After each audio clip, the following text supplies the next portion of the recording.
Amen. Praise the Lord. ஆகார் தேவ தூதர் தன்னை சந்தித்த இடத்தில் இப்படி சொல்லுகிறார், அவர் எல்ரோஹி, என்னை காண்கின்ற தேவன்.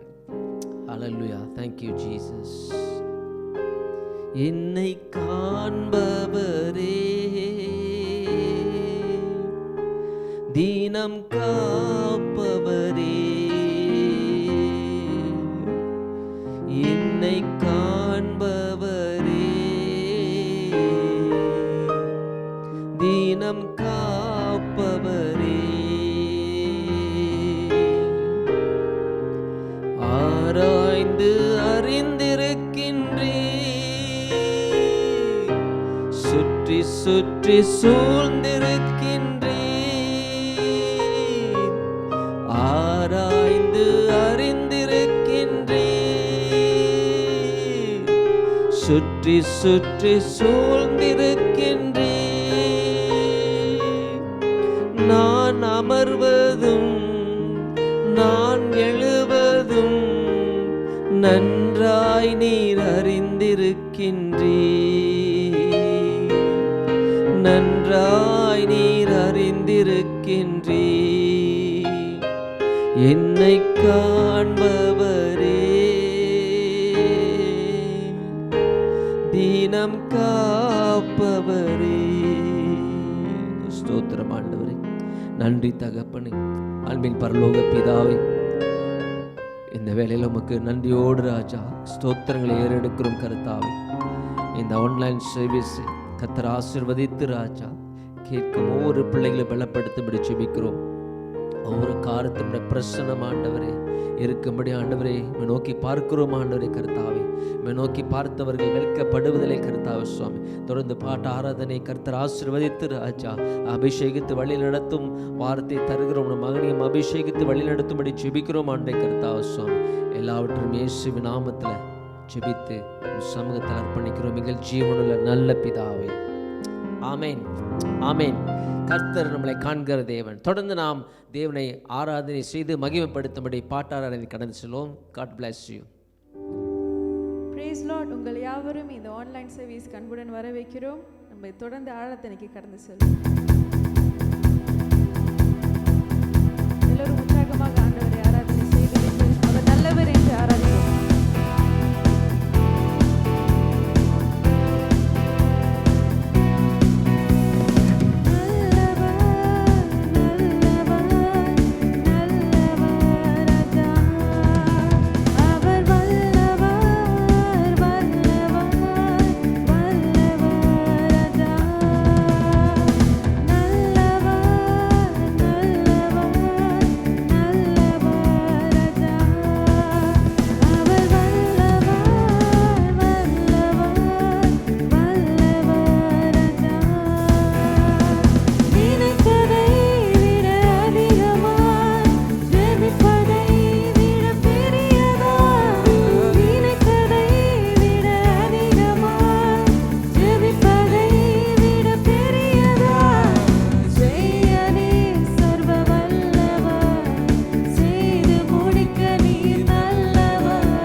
வாழ்வில் நீ நல்லவராய் இருக்கிறதுக்காய் உம்மை ஆராதனை செலுத்துகிறோம் தகப்பனே ராஜா. இமை பொழுதும் எங்களை கைவிடாத தேவனே, ஒரு நாளும் எங்களை விட்டு விலகாதவரே, எங்கள் கண்மலையே, எங்கள் கோட்டையை உம்மை ஆராதனை செய்கிறோம் கர்த்தாவே ராஜா. ஆராதனை செய்கிறோம் ஆண்டவரே. அப்படி ஆண்டவரை கண்களை மூடி ஆராதனை செய்வோம். பரிசுத்த கர்த்தாவே ராஜா, செலுத்துகிறோம் ஆண்டவரே. ஆராதிக்கிறோம் ஆண்டவரே. இமை பொழுதும் என்னை கைவிட மாட்டீர், ஒரு நாளும் விட்டு விலக மாட்டீர். இமை பொழுதும் என்னை கைவிட மாட்டீர், ஒரு நாளும் விட்டு விலக மாட்டீர். நீ கைவிட கண்மலையே, என்னை நித்தமும் காப்பவரே. நீ கைவிட கண்மலையே, என்னை நித்தமும் காப்பவரே. நீரே என் அடைக்கலம், என் கோட்டை,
கர்த்தாவே ராஜா.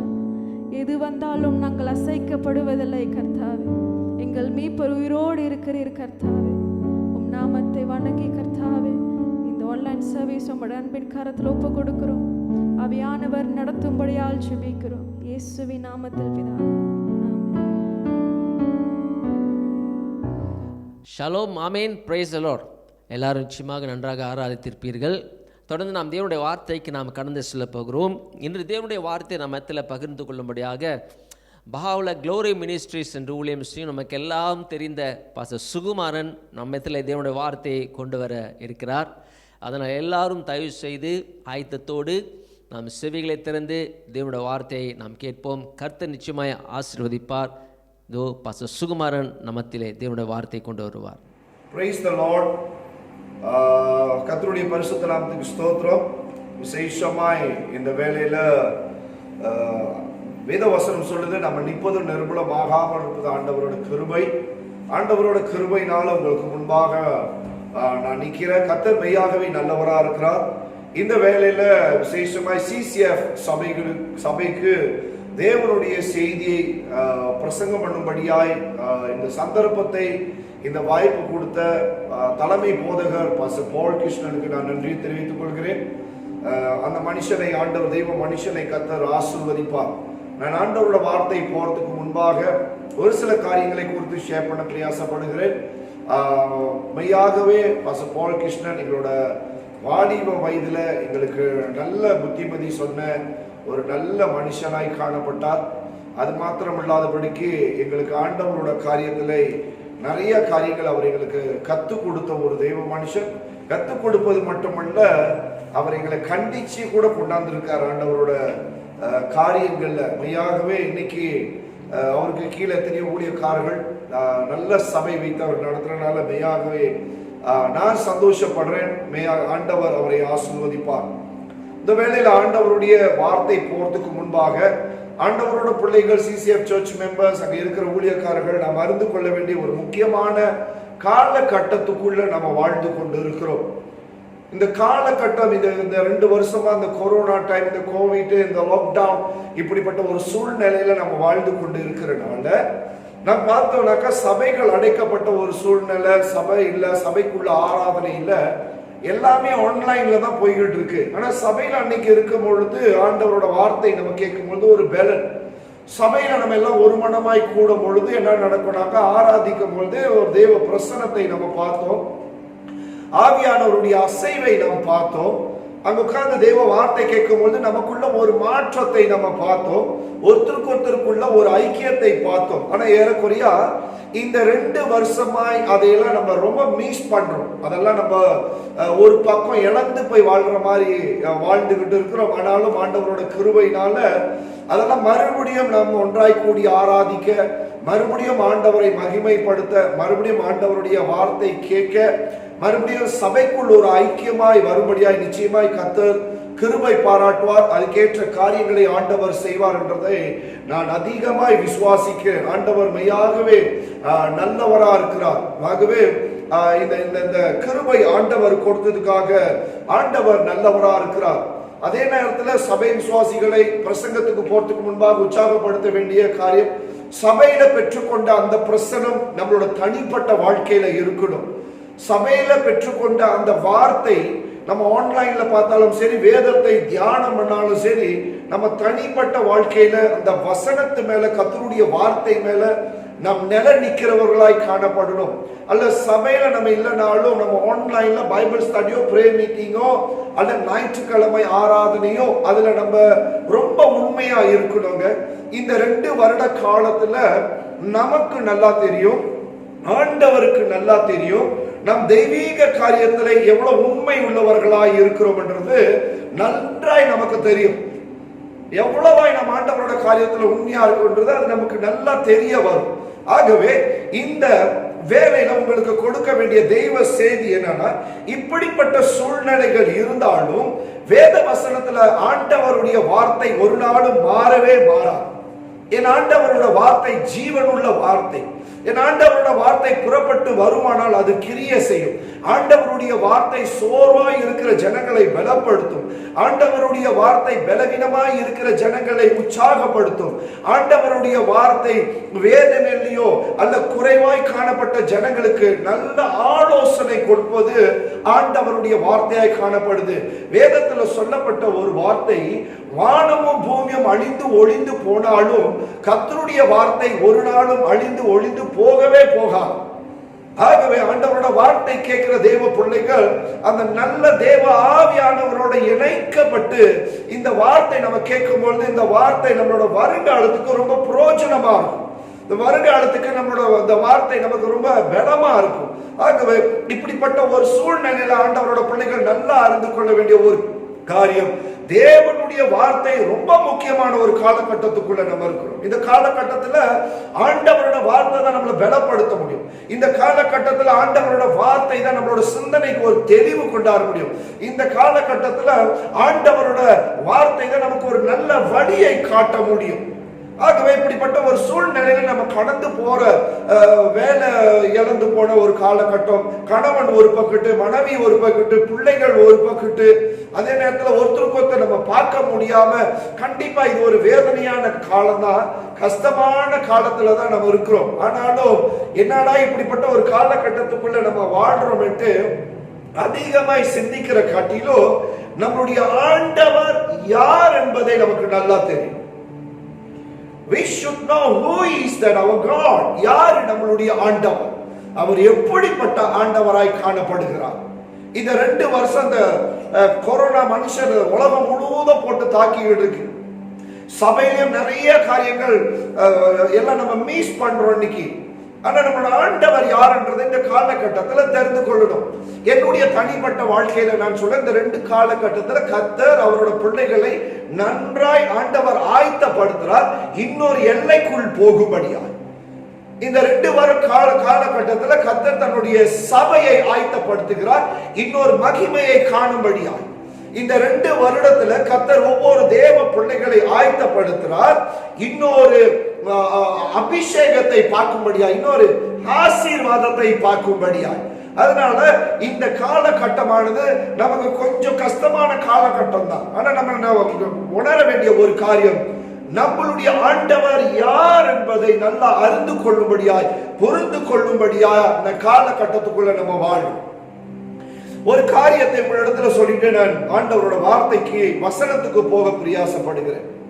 நெல்சன் மண்டேலான்றவர் உங்களுக்கு எல்லாத்துக்கும் தெரியும். பெரிய அதிபராய் காணப்பட்ட நெல்சன் மண்டேலா நிறைய இடத்துல அவர் போய் அரசியல் பத்தி பிரச்சாரம் பண்ணுவாரு. பொதுவான ஜனங்கள் இடத்துல நல்லா பேசுவாரு. அவங்களோட குறைகள் என்ன, அவங்களோட தேவைகள் எல்லாம் எல்லாமே அவர் கேட்பார். தேசத்துக்காக 26 வருஷமா சிறைச்சாலையில இருந்த ஒரு மனுஷன். ஆனாலும் அவரோட குடும்பம் ஐக்கியத்துக்கு, அவரோட பிள்ளைகள் எல்லாம் அவரோட குடும்ப ஐக்கியத்துக்கு போகும் பொழுது அவர்களோட பிள்ளைகள் இடத்துல அவர் பேச மாட்டார். கடைசியா தான் அவர் பேசுவார். இதை ஒரு மீடியா தெரிஞ்சுட்டு அவரை கூப்பிட்டு கேட்டாங்க, ஏன் நீங்க எல்லா இடத்துல நல்லா பேசுறீங்க, நல்லா புத்திமதி சொல்றீங்க, நம்ம நாடு ரொம்ப, ஆப்பிரிக்கா நாடு ரொம்ப நல்லா வரணும்னு நீங்க ரொம்ப பாடுபடுறீங்க, ஆனாலும் நாங்கள் கேள்விப்பட்ட காரியம் உங்களோட குடும்பம் இங்க வரும்பொழுது நீங்க பேசவே மாட்டீங்க, கடைசியா தான் பேசுவீங்களான்ட்டு கேள்விப்பட்டமே. அதுக்கு நெல்சன் மண்டேலா பார்த்து சொன்னார், ஆமா நான் கடைசியா தான் பேசுவேன், என் பிள்ளைகளை எல்லாரையும் நான் முதல் பேச விடுவேன்னு சொன்னார். என் பிள்ளைகளை பேச விடும் பொழுது என் பிள்ளைகள் சில நேரம் அவங்களோட உள்ளத்துல இருக்கிற வேதனைகள் அவர்கள் பகிர்ந்து கொள்ளும் போது அதை கேட்கிற நான் ஒரு தகப்பனாய் முதல் நான் இருக்கணும். என் பிள்ளைகள் கடந்து போற பிரச்சனைகளை அவர்கள் பேசும்பொழுது அதை நன்றாய் அமைதியா உட்கார்ந்து கேட்கிற ஒரு தகப்பனாய் கடந்து போகணும், கேட்பேன். 3வது காரியமானது சொன்னாக்க, நான் கேட்பேன் என் பிள்ளைகளுடைய தேவைகள் என்னன்றதை கடைசி வரைக்கும் அமைதியா உட்கார்ந்து நான் கேட்பேன். ஏன்னா நான் தேசத்துக்கு அதிகாரி உள்ளவனா இருக்கலாம், ஆனா என் பிள்ளைகளுக்கு நான் தகப்பன். நான் இதுல எதை சொல்ல வரேனாக்கா, உலகத்துல இருக்கிற ஒரு மனுஷன் தன்னுடைய பெற்ற பிள்ளைகளுக்கு செவி கொடுக்குமானால் நாம் ஆராதிக்கிற ஆண்டவர் சர்வ வல்லமை உள்ள ஆண்டவர். நிச்சயமாகவே நிச்சயமாகவே நீங்க எந்த இடத்துல இருந்தாலும், நீங்க எப்படிப்பட்ட ஒரு சூழ்நிலையில இருந்தாலும், எந்த போராட்டத்தில் இருந்தாலும், எந்த வேதனையில இருந்தாலும், எவ்வளவாய் நீங்கள் கண்ணீர் வடித்து சிலரிடத்துல நம்மளோட காரியங்களை பகிர்ந்து கொள்ள முடியலையே, யாரிடத்துல நாங்கள் போய் சொல்வது? இப்படிப்பட்ட ஒரு சூழ்நிலையில் நாங்கள் வாழ்ந்து கொண்டு இருக்கிறோமே, பயந்து பயந்து பயந்து பயந்து வாழ்ந்து கொண்டிருக்கிறோமே. நல்ல கவனமா அறிந்து கொள்ள வேண்டிய ஒரு காரியம். ஆனாலும் உலகத்திலுள்ள தகப்பன் தன் பிள்ளைகளுடைய சத்தத்துக்கு செவி கொடுக்குமானால், பரலோகத்தில் உள்ள ஆண்டவர் நம்மளுடைய சத்தத்துக்கு, நம்மளோட பிரச்சனைக்கு, நம்மளோட போராட்டத்துக்கு, நம்மளோட ஜெபத்துக்கு, நம்மளோட வேதனைக்கு, நம்மளோட வாழ்க்கைக்கு, நம்மளோட குடும்பத்துக்கு அவர் பதில் கொடுக்க நல்ல ஆண்டவரா இருக்கிறார். ஆனாலும் இன்னைக்கு உங்களுக்கு கொடுக்க வேண்டிய சிசிஎஃப் சபை மெம்பர்ஸ்க்கு கொடுக்க வேண்டிய ஒரு நல்ல தெய்வ செய்தி உங்களுக்கு முன்னால கொண்டு வருகிறேன். காலம் மாறினாலும் மாறும், சூழ்நிலைகள் மாறும், உலகத்தினுடைய அத்தனை காரியங்கள் மாறும். நீங்களும் நானும் ஆராதிக்கிற ஆண்டவர் ஒரு நாளும் அவர் மாறவே மாட்டார். என் ஆண்டவர் தன் பிள்ளைகளுக்கு சொந்தமான ஆண்டவர். என் ஆண்டவர் தன் பிள்ளைகளை தன்னுடைய பொக்கிஷமாய், தன் பிள்ளைகளை தன்னுடைய சொத்தாய் நினைக்கிறவர் தான் என்னுடைய ஆண்டவராய் காணப்படுகிறார். ஹல்லேலூயா. ஆகவே ஆண்டவரோட பிள்ளைகள், நீங்கள் நல்ல ஆயத்தத்தோடு நல்ல ஆவியில நீங்கள் உட்கார்ந்து இருக்கும் போது நான் விசுவாசிக்கிறேன், ஆண்டவரோட வார்த்தை புறப்பட்டு வருமானால் அது வெறுமையாய் போகாது, கிரிய செய்யும் என்று நான் விசுவாசிக்கிறேன். இந்த வேளையில நாம் ஒரு வசனத்தை வாசிப்போம். 1 ராஜாக்கள் 18வது அதிகாரம் 41வது வசனம். Turn to the book of 1 King chapter 18 verse 41. வாசிக்கிறீங்களா? பின்பு எலியா ஆகாபை நோக்கி, இப்போ போஜன பானம் பண்ணு, பெருமழையின் இரைச்சல் கேட்கப்படுது என்று சொல்றார். எலியா ஆகாபை பார்த்து சொல்றாரு, நீங்க போய் போஜனம் பண்ணுங்க, ஒரு பெருமழையின் இரைச்சலின் சத்தத்தை நான் கேட்டுக்கிட்டு இருக்கிறேன் சொல்றார். ஏன்னா நாம் நல்லா அறிந்து கொள்ள வேண்டிய ஒரு காரியம், இந்த ஆகாப்க்கு ஒரு நிம்மதி இல்லாத ஒரு சூழ்நிலையில வாழ்ந்து கொண்டு இருக்கிறார். ஆகாப்க்கு ஒரு நிம்மதி இல்லாத ஒரு சூழ்நிலையில வாழ்ந்து கொண்டு இருக்கிறார். ஏன் இந்த ஆகாப்க்கு ஒரு நிம்மதி இல்லாத ஒரு சூழ்நிலை வந்துருச்சுனாக்கா, ஏன்னா இந்த இஸ்ரவேல் ஜனங்கள், நாம் அறிந்து கொள்ள வேண்டிய ஒரு காரியம், இந்த இஸ்ரவேல் ஜனங்கள் ஒரு நிலை இல்லாத வாழ்க்கையில வாழ்றாங்க. ரெண்டு ஒப்பீனியன்ல அவங்க வாழ்றாங்க. இந்த இஸ்ரவேல் ஜனங்கள் ஒரு நிலம் இல்லாத வாழ்றனால இவங்க என்ன செய்யறாங்கனாக்கா, பாகால், நல்லா நாம் தெரிந்து கொள்ள வேண்டிய ஒரு காரியம் என்னன்னா, இந்த ஜெசபேல் என்ன செய்யறாருனாக்கா, இஸ்ரவேல் ஜனங்களை பாகாலை நமஸ்கரிக்கும்படியாய் ஆராதிக்கும்படியாக இவர் என்ன செய்யறாரு, இவர் ரொம்ப வலியுறுத்திக்கிட்டு இருக்கிறார். ஆனா இந்த இஸ்ரவேல் ஜனங்கள் என்ன செய்றார்கள், ஒரு சிலர் ஆண்டவரோட பக்தி விருத்தியா இருக்கிறார்கள், ஒரு சிலர் என்ன செய்றார்கள்னாக்கா நிலை இல்லாம வாழ்றார்கள். இந்த பாகாலுக்கு நாம் ஆட்சி பார்க்குமானால் முக்கியத்துவத்தை கொடுத்தது யாரு? முதலாவது அபிஷேகத்தை பெற்றுக்கொண்ட சவுல் என்ற ராஜா. அதுவே தொடர்ச்சியா வருது. ஆகவே பேலன்ஸ் இல்லாம ஒரு வாழ்க்கை வாழ்ந்து கொண்டிருக்காங்க. இதுதான் சரியான ஒரு நிலைமையில வாழணும்ட்டு இவர்கள் வாழாதனால இந்த ஆகாப்க்கு ஒரு நிம்மதி இழந்து போய் வாழ்ற இந்த ஒரு மனுஷன், இந்த ஆகாப் ஒரு போராட்டத்துக்குள்ள வாழ்ற ஒரு ராஜா. இந்த ஆகாப் என்ன செய்யறாருனாக்கா, ஏன் இந்த இஸ்ரவேல் ஜனங்கள் இப்படி இருக்கிறார்கள், அவர்கள் ஒரு பக்கத்து வாழ்ந்து கொண்டு இருக்கிற ராஜா. முதல் காரியம், இந்த ஜெசபேல் என்றவர் என்ன செய்யறாருனாக்கா, அநேக தீர்க்கதரிசிகளை கொண்டு போடுறாங்க. அநேக தீர்க்கதரிசிகளை இவர்கள் கொலை பண்ணி போடுறாங்க. ஆனா அந்த சம்பவத்துல நம்ம யோசிச்சு பார்க்கணும், இஸ்ரவேல் தீர்க்கதரிசிகள் எழும்ப கூடாது, தீர்க்க தரிசனம் வரக்கூடாதுன்றதுக்காக, அவர்களை அழிக்கணும்ன்றதுக்காக இந்த ஜெசபேல் தீவிரமாய் தீர்க்கதரிசிகளை கொல்றார்கள். இரண்டாவது காரியமானது, இந்த ஜெசபேல் என்ன செய்யறாரு, ஃபோர்ஸ் பண்றாரு. எதை ஃபோர்ஸ் பண்றாருன்னா, பாகாலை இஸ்ரவேல் ஜனங்கள் நமஸ்கரிக்கும்படியாக, இஸ்ரவேலின் தேவனை ஆராதிக்க கூடாது, இஸ்ரவேலின் தேவனை நமஸ்கரிக்க கூடாது என்ற ஒரு கட்டளை வருது. ஆனாலும் அங்கே திரளான புறஜாதிகள் இருக்கிறார்கள், இஸ்ரவேல் ஜனங்களும் அந்த இடத்துல இருக்கிறாங்க. நல்ல கவனமாய் கேளுங்க ஆண்டவரோட பிள்ளைகள். அடுத்தது அடுத்தது அவர் இந்த இஸ்ரவேல் ஜனங்களோட காரியத்தை நன்றாய் அறிந்து வைத்திருக்கிறது. ஆகாப் நல்லா அறிந்து வைத்திருக்கிறார். ஆகாப் கூட இருக்கிறவர், அதிகாரத்துல இருக்கிறவர் யாரு? ஒபேதியா என்றவர் ஆகாபோட அதிகாரத்துக்கு கூட இருக்கிறார். பல நாட்களா இவங்க பாக்குறாங்க, ஒரு விடுதலை கிடைக்கலையே. பல வருடங்களா இவங்க பாக்குறாங்க, ஒரு செழிப்பு வரலையே. பல நாட்களா இவங்க பார்க்கிறாங்க, நம்மளோட ஆண்டவரை விடுதலையோடு ஆராதிக்க முடியலையே. இந்த ஜெசபேல் அதிகாரம் பண்ணிக்கிட்டு இருக்கிறாரு, பாகாலை ஆராதிக்கும்படியா.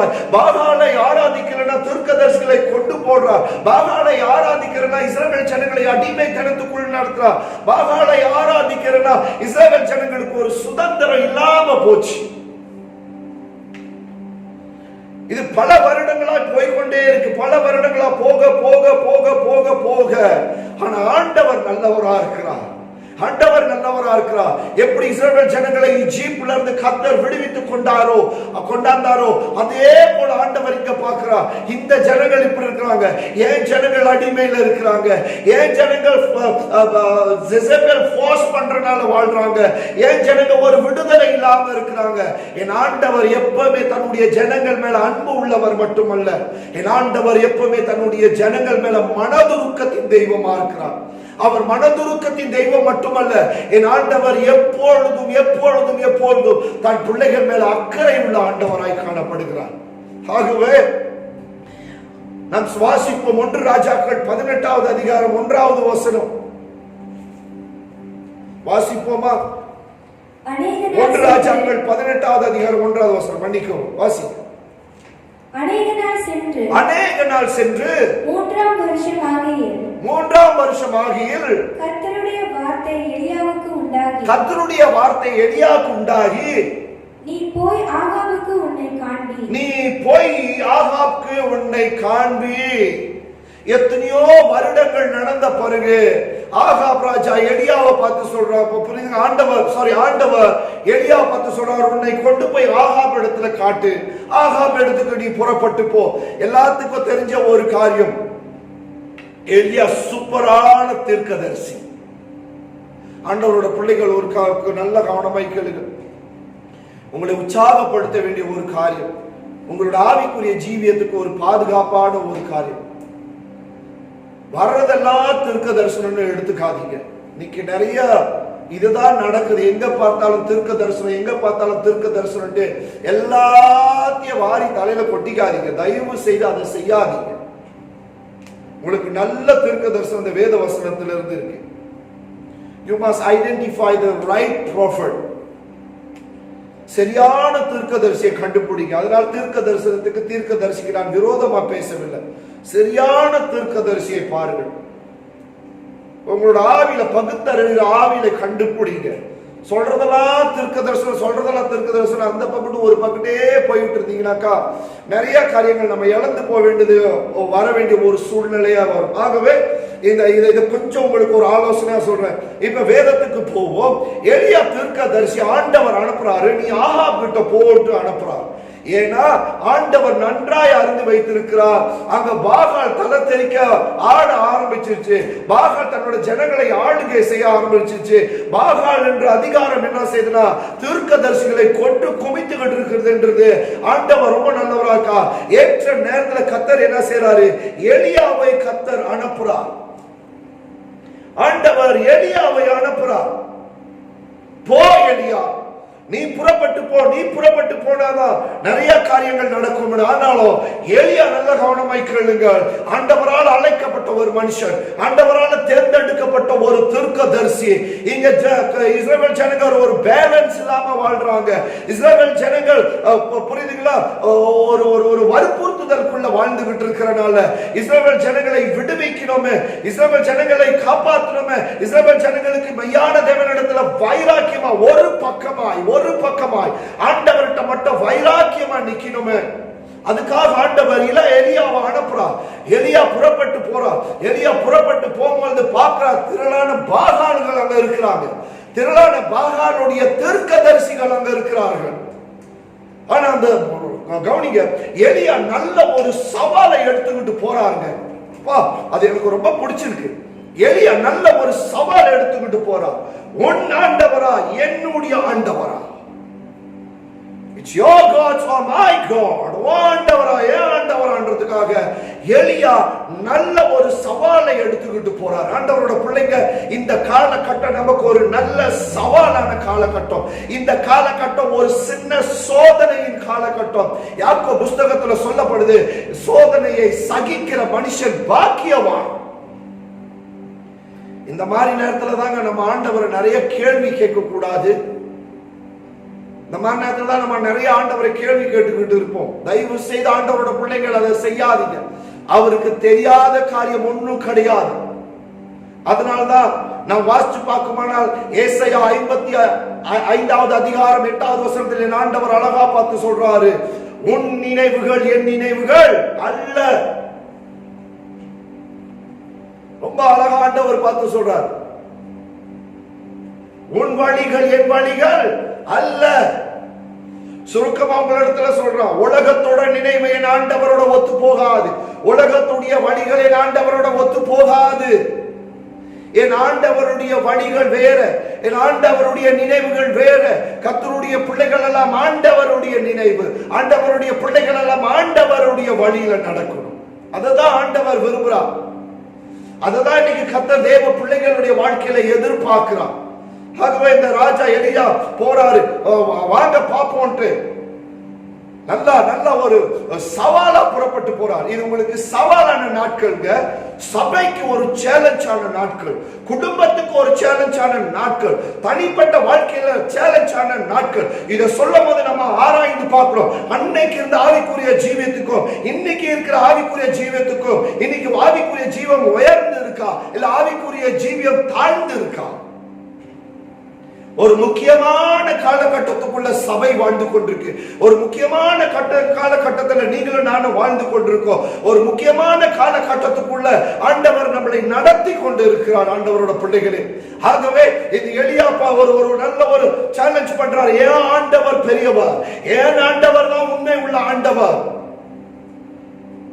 அதற்குதான் நான் வேதத்தை வசனத்தை எடுக்க, உங்களுக்கு தெரியும், நான் பிரசங்கம் பண்ற காரியங்கள் எல்லாம் வேதத்துல எழுதப்பட்ட ஒவ்வொரு காரியங்கள் உங்க இடத்துல பிரசங்கம் பண்ணிக்கிட்டு இருக்கிறேன்.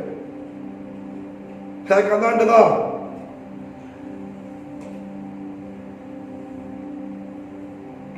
எலியா சூப்பரான மனுஷன். ஒரு சேலஞ்ச் பண்ற உங்களுக்கு எல்லாம் நல்லா தெரியும். சரி, உன் ஆண்டவர் பெரியவரா என் ஆண்டவர் பெரியவரா? அது போட்டிக்காக அவர் போல அவரோட ஆண்டவர் யார் என்றதை நிரூபிக்கிறார். கிறிஸ்தவனாய் வாழ்றது பெருசல்லங்க, கிறிஸ்துவை போல வாழும். கிறிஸ்து அன்பு உள்ளவர், கிறிஸ்து எல்லாரையும் அரவணைக்கிறவர். கிறிஸ்து அவருடைய ஆண்டவருடைய வார்த்தை செத்து போனவனை கூட உயிரோடு கொண்டாடும். ஆண்டவரோட வார்த்தை சோர்ந்து போனவனை உற்சாகப்படும். ஆண்டவரோட வார்த்தை கண்ணீர் வடிக்கிறவனோட கண்ணீரை துடைக்கும்.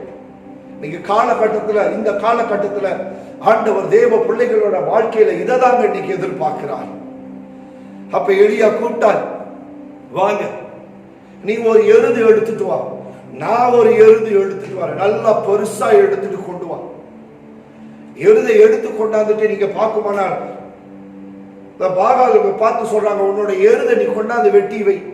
நல்ல பெரிய எருத ஒரு பலிபீடம் மாதிரி பெருசா எலியா கட்டுறார்.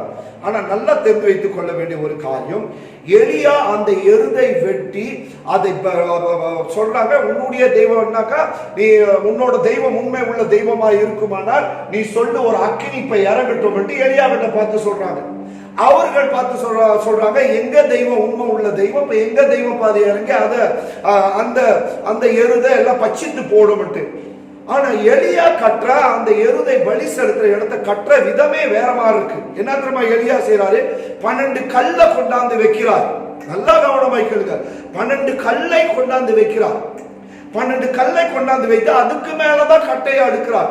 12 கல்லை அவர் கொண்டாந்து வைக்கிறார். எதை குறிக்குதுன்னா யாக்கோபுடைய 12 கோத்திரத்தை குறிக்குது.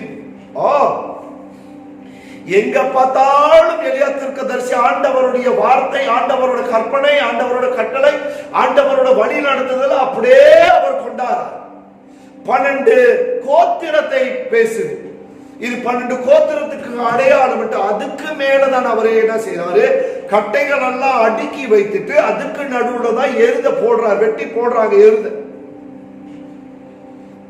ஆனா பாகால்கள் போட்டியா செய்தார்கள். நல்லா வாசிச்சு பாருங்க. ஆனா இவர் என்ன செய்யறாருனாக்க, எலியா இதை ஆண்டவருக்கு பலி செலுத்துற ஒரு ஆராதனையா செய்யறார். அப்ப கொண்டாந்து போட்டுட்டு இந்த எருத போயிட்டு கட்டையெல்லாம் வைத்த பிறகு அங்க பாக்குறாங்க, கத்துறாங்க கத்துறாங்க கத்துறாங்க, கூப்பிடுறாங்க கூப்பிடுறாங்க கூப்பிடுறாங்க. அவர்கள் ஆராதிக்கிறார்கள் அவர்களுடைய தேவர்களை, ஒண்ணுமே வரவில்லை. மறுபடியும் கத்துறாங்க, ஒண்ணுமே வரவில்லை. என்னென்னமோ பண்ணி பார்த்துட்டாங்க, ஒண்ணுமே வரவில்லை.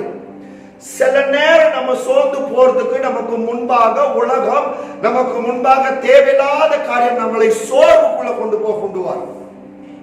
நம்ம சோர்ந்து போகிறதுக்கு வேதனை வரும், நம்ம சோர்ந்து போகிறதுக்கு போட்டி வரும், நம்ம சோர்ந்து போறதுக்கு போராமை வரும், நம்ம சோர்ந்து போறதுக்கு பின்தங்கி போறதுக்கு தேவையில்லாத வார்த்தைகள் வரும். ஒரே காரியம் ஆண்டவரோட பிள்ளைகள் சொல்ல, உலகத்துல இருக்கிறவரை காட்டிலும் உங்களில் என்னில் இருக்கிற ஆண்டவர் பெரியவராய் காணப்படுகிறார்.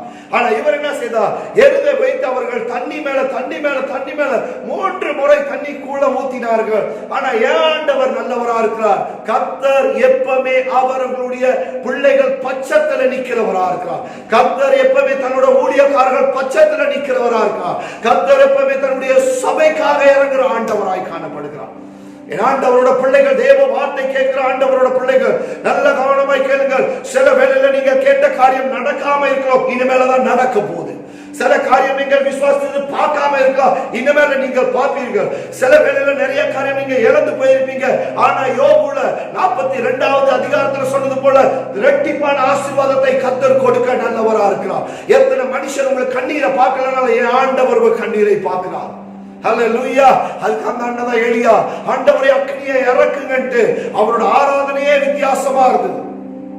அக்னியை இறக்குங்க ஆண்டவர் என்று சொன்ன அக்னி இறங்க ஆரம்பித்தது. நல்ல கவனமாய் கேளுங்கள். எருதை பட்சித்து போட்டது, வெள்ளம் எல்லாம் இல்லாதபடிக்கு போச்சு.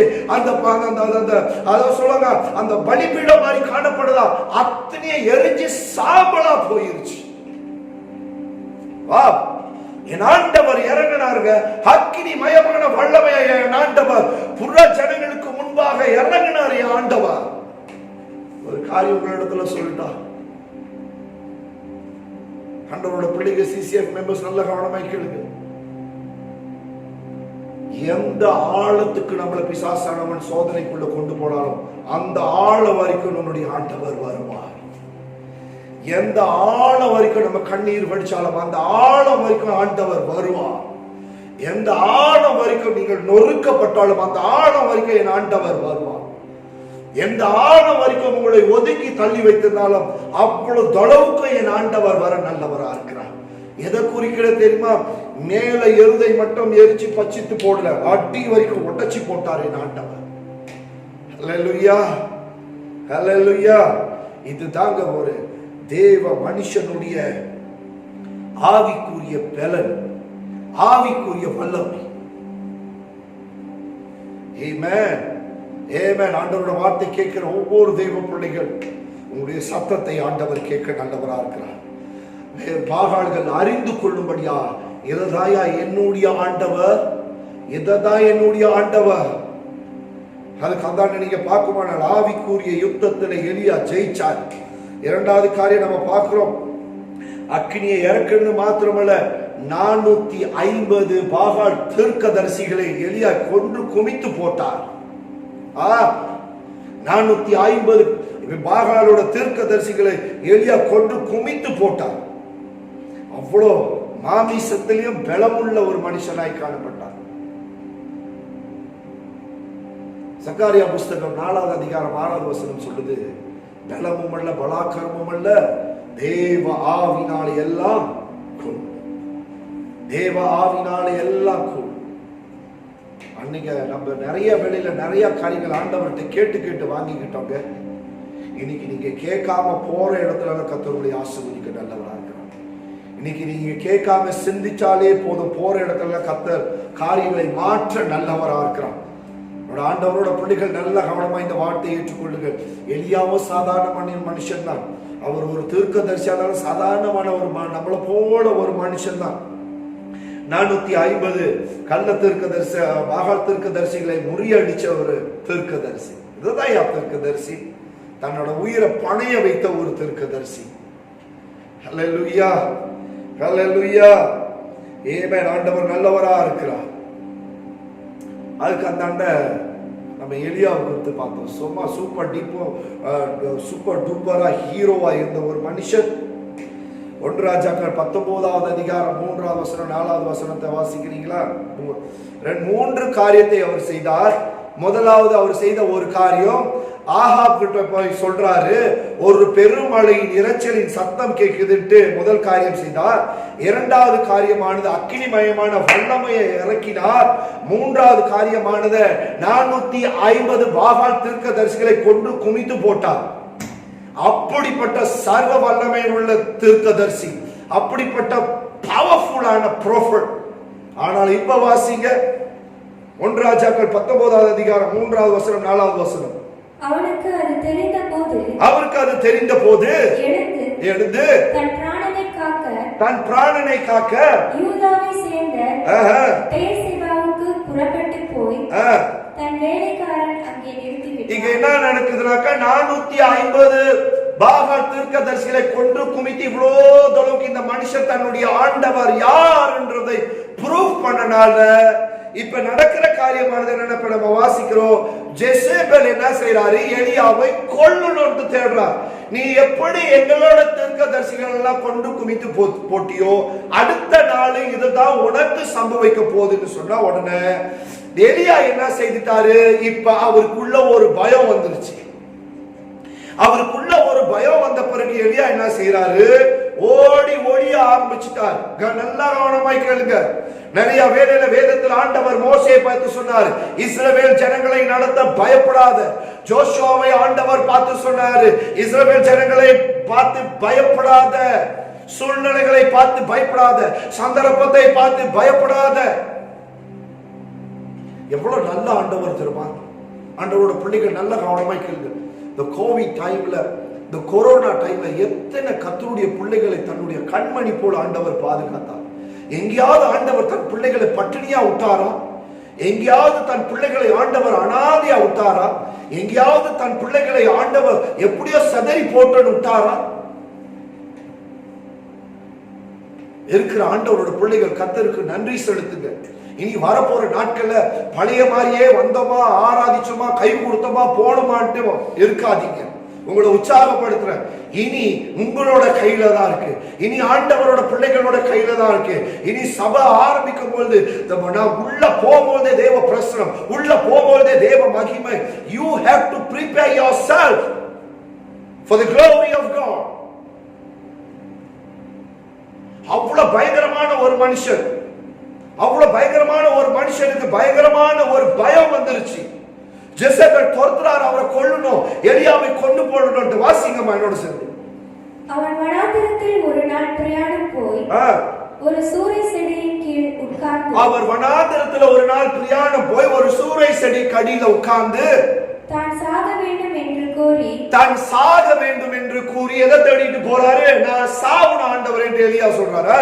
போதும் கர்த்தாவே, போதும் ஆண்டவரே, ஆத்துமாவை எடுத்துக்கொள்ளும், போதும் ஆண்டவரே, என்னுடைய ஆத்துமாவை எடுத்துக்கொள்ளும். 450 தீர்க்கதரிசிகளை முறியடிச்ச ஒரு தீர்க்கதரிசி, அக்கினியை வல்லமையா இறக்கின ஒரு தீர்க்கதரிசி, தூரத்துல நின்று இதோ ஒரு பெருமழையின் சத்தம் கேக்குதுன்னு சொன்ன ஒரு தீர்க்கதரிசி. இந்த பெருமழையின் சத்தம் கேக்குதுன்றது நல்ல கவனமாய் கேளுங்க. சூப்பர் நேச்சுரல் திங்ஸ் அவருடைய காதுக்கு வருது. இயற்கைக்கு அப்பாற்பட்ட காரியம் அவருடைய காதுக்கு வருது. நல்ல கவனமாய் கேளுங்க. இத்தனை வல்லமை உள்ள மனுஷர் இயற்கைக்கு அப்பாற்பட்ட ஒரு சத்தம் எப்பொழுதும் அவரோட காதுல கேட்க ஆரம்பித்தது. வேலைக்காரை அவர் அனுப்புறார், 7 முறை போய் பார்த்துட்டு வா, 7 முறை போய் பார்த்துட்டு வா. எந்த பக்கம் கடல் இருக்கோ அந்த பக்கம் அந்த மனுஷன் திரும்பி தன்னுடைய காலானது, தன்னுடைய தலையானது இந்த முட்டிக்குள்ள போகும்படியா அப்படியா அவர் பணிந்து 7 ஜெபத்துல இருந்தார், ஆராதிச்சுக்கிட்டு இருந்தார், துதிச்சுக்கிட்டு இருந்தார், ஆண்டவரே எதிர்பார்த்துக்கிட்டு இருந்தார். ஏன் தெரியுமா? ராஜாவிட்ட சொல்லிட்டார், நீங்க போய் ரெஸ்ட் எடுங்க, இதுக்கு மேல எதையும் கவலைப்படாதீங்க, இதுக்கு மேல எதையும் வேதனைப்படாதீங்க, இந்த மேலதான் நீங்க ஆண்டவரை பார்க்க போறீங்க. நம்மளுடைய ஆண்டவர் யார் என்றது தெரிய போகுது. கொரோனா பெருசல்லங்க, நீங்க ஆராதிக்கிற ஆண்டவர் பெரியவர். இன்னைக்கு நிறைய ஆண்டவரோட பிள்ளைகள் கொரோனா கொரோனா அதே வாயில அறிக்கை எழுது, அதை அறிக்கையிடாதீங்க. என் ஆண்டவர் பெரியவர் என்றதை சொல்லுங்க, என் ஆண்டவர் மகிமை உள்ளவர் என்றதை சொல்லுங்க. இந்த மனுஷன் ஒரு பெருமழையின் சத்தம் கேட்கணுன்றதுக்காக 7 தடவையும் ஜெபம் பண்ணிக்கிட்டே இருந்தா, 7 தடவை போயிட்டு போயிட்டு போயிட்டு போயிட்டு வரா.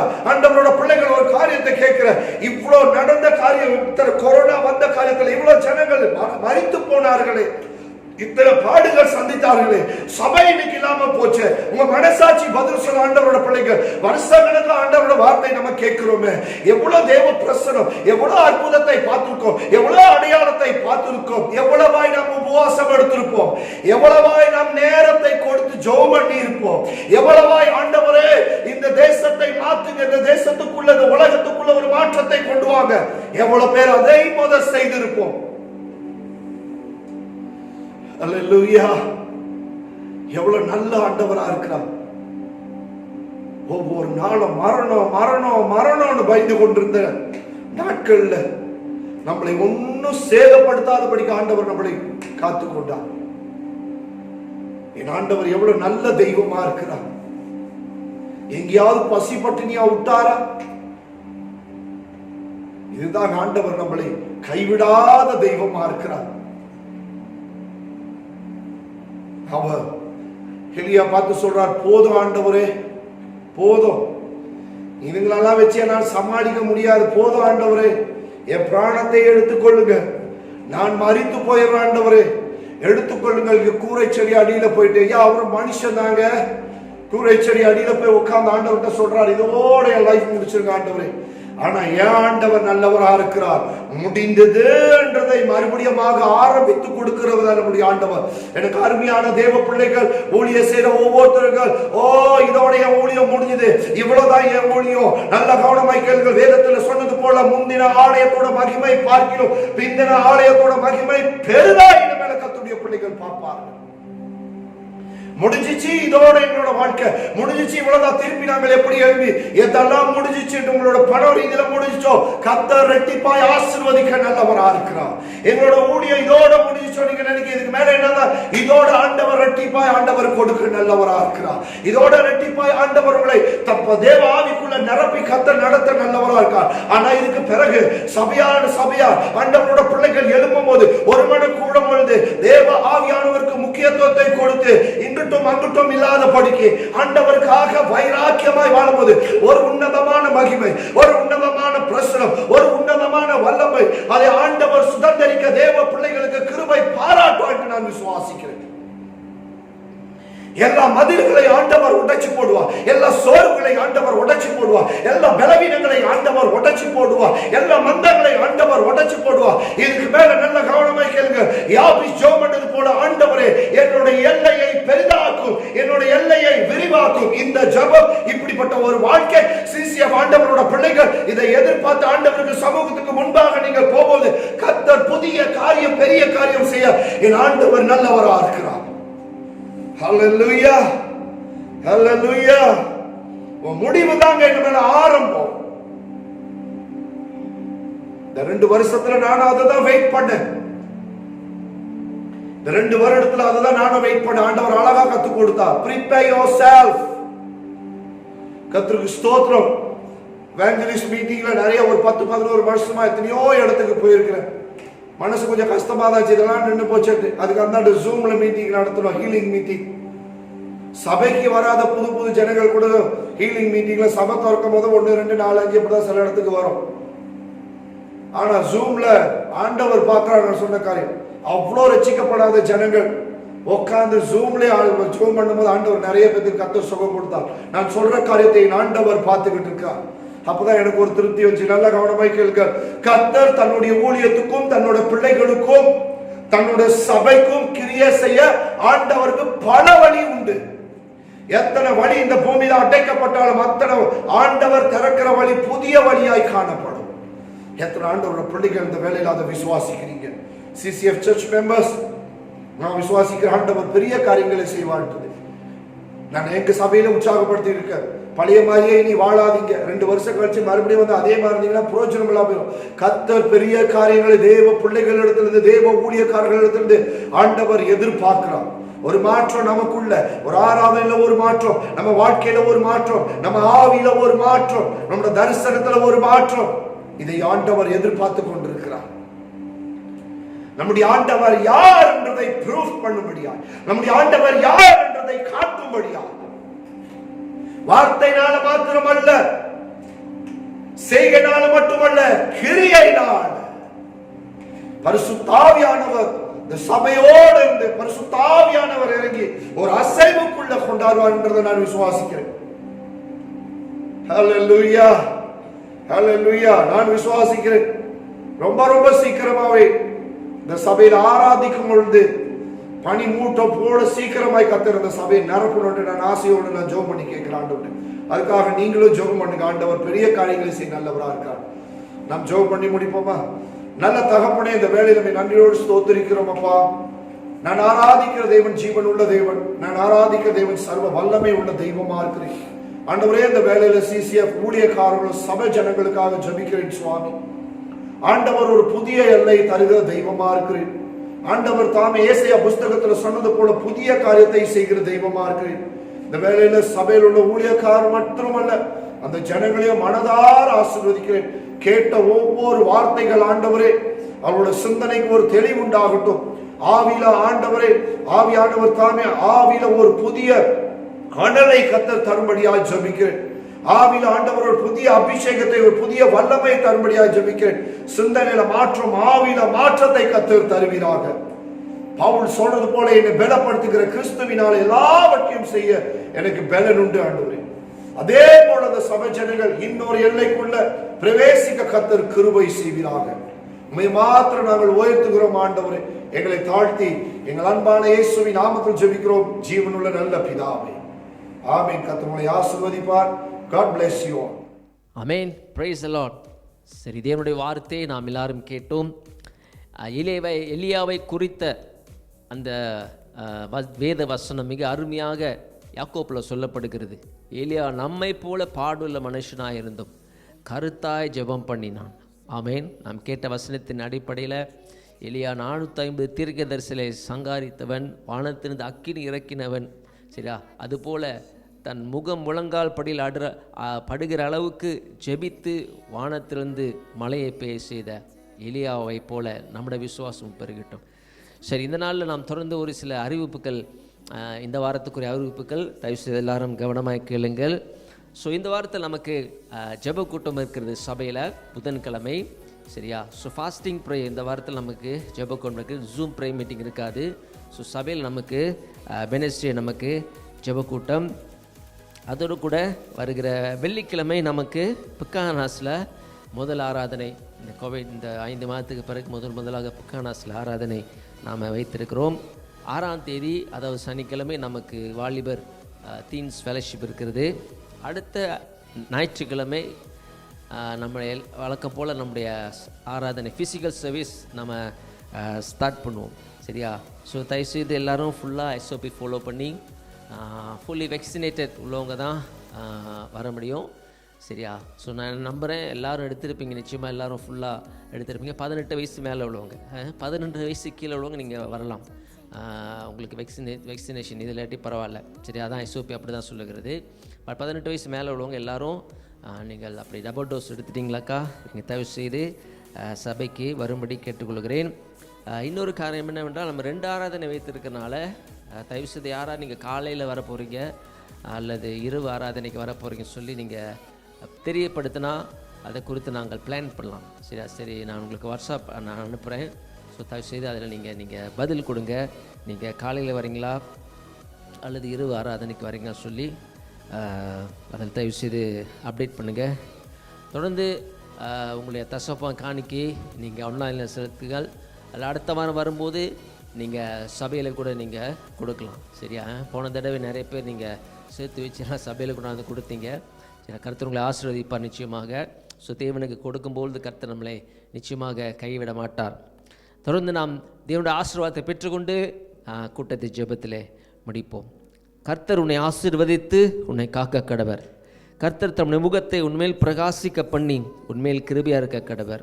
கர்த்தர் தம்முடைய முகத்தை உன்மேல் பிரசன்னமாக்கி உனக்கு சமாதானம் கட்டளையிட கடவர். ஆமேன். என் ஆத்மாவே கர்த்தரை ஸ்தோத்ரி, என் முழுமே பரிசுத்த நாமத்தை ஸ்தோத்ரி. என் ஆத்மாவே கர்த்தரை ஸ்தோத்ரி, அவர் செய்த சகல உபகாரங்களையும் மறவாதே. ஆமேன். அடுத்த வாரம் எல்லாரும் பிசிக்கல் சர்வீஸ் எல்லாம் சந்திக்க போகிறோம். God bless you all.